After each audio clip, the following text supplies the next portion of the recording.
ഇതിൻ്റെ ഒരു മറുവശം ആലോചിച്ച് നോക്കൂ. എന്തുകൊണ്ടാണ് ഇടതുപക്ഷ പാർട്ടികൾ ഈ സമീപനം എടുക്കാത്തത്? പ്രത്യേകിച്ച് CPM എന്താണ് ഈ ബാലറ്റ് ഇതിൽ സ്റ്റാമ്പ് പേപ്പറിൽ ഒപ്പിടിക്കാത്തത്? അവർക്ക് ഒപ്പിടിക്കാനുള്ള മാർഗം വേറെ ചിലതാണ്. അത് ഇത്ര ഓപ്പൺ ആവണമെന്നില്ല. അവർക്ക് 2-3 കാര്യങ്ങളുണ്ടല്ലോ. അവർക്ക് അവരുടെ ജീവിതം തന്നെ വരിഞ്ഞു മുറുക്കാൻ പറ്റും, ജീവൻ തന്നെ എടുക്കാൻ പറ്റും.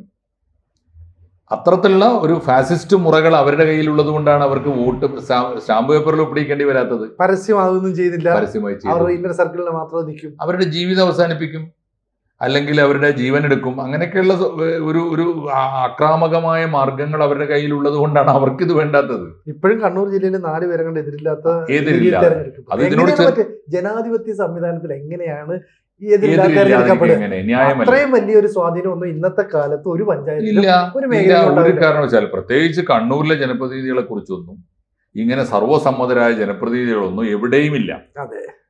അപ്പൊ ഒരു 6 വാർഡിൽ അല്ലെ, 3 പഞ്ചായത്തിലായി 6 വാർഡിൽ 6 വാർഡുകളിൽ എതിർപ്പില്ല എന്ന് പറഞ്ഞാൽ അതിന്റെ അർത്ഥം എങ്ങനെയാ എതിർപ്പില്ലാതാവുന്നത്? എതിർക്കാൻ ആളില്ല എന്ന് പറഞ്ഞാൽ അതിന്റെ അർത്ഥം പേടിയാണ്. എതിരെ നിൽക്കാൻ പേടിയാണ്. അത് ഒരു പക്ഷേ അതിന്റെ ഒരു സ്ട്രാറ്റജി ഉണ്ടാവും. ഒരു ഇലക്ഷൻ നടത്താതെ ഇരുന്നാൽ എത്ര ലക്ഷത്തിന്റെ ലാഭം ഉണ്ടാവും? ലക്ഷം നോട്ട് കൊടുക്കുള്ളൂ, ലക്ഷമൊന്നുമല്ല. ഒരു വാർഡിൽ ഇലക്ഷൻ നടത്തണമെങ്കിൽ പോലും ഇപ്പൊ കോടികളുടെ. അപ്പൊ അത്രയും പണം ആരുടേതാണ്? പാർട്ടിക്ക് ലാഭമാണ്. അതിനേക്കാൾ എളുപ്പം എന്താ? 1-2 ഗുണ്ടകളെ വിളിച്ച് ഭീഷണിപ്പെടുത്തിയാൽ മതി, വെച്ച് പറഞ്ഞാൽ അതിന് പാർട്ടിക്ക് തന്നെ മെഷീനറി ഉണ്ടാവും.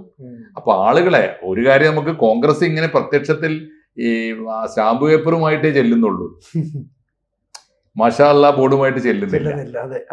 അത്രയും കോൺഗ്രസിന്റെ പോസിറ്റീവായ ജനാധിപത്യമായിട്ട് നമുക്ക് കാണാം. ഇതിന് അങ്ങനെ ഒരു വശം കൂടി ഉണ്ടല്ലോ. മറ്റുള്ളവർക്ക് എന്തുകൊണ്ട് ഇത് വേണ്ടി വരുന്നില്ല? കൂടുതൽ വാർത്തകളും വിശേഷങ്ങളും നിങ്ങളിലേക്ക് എത്താൻ ABC മലയാളം സബ്സ്ക്രൈബ് ചെയ്യുക, ബെൽ ബട്ടണും അമർത്തുക.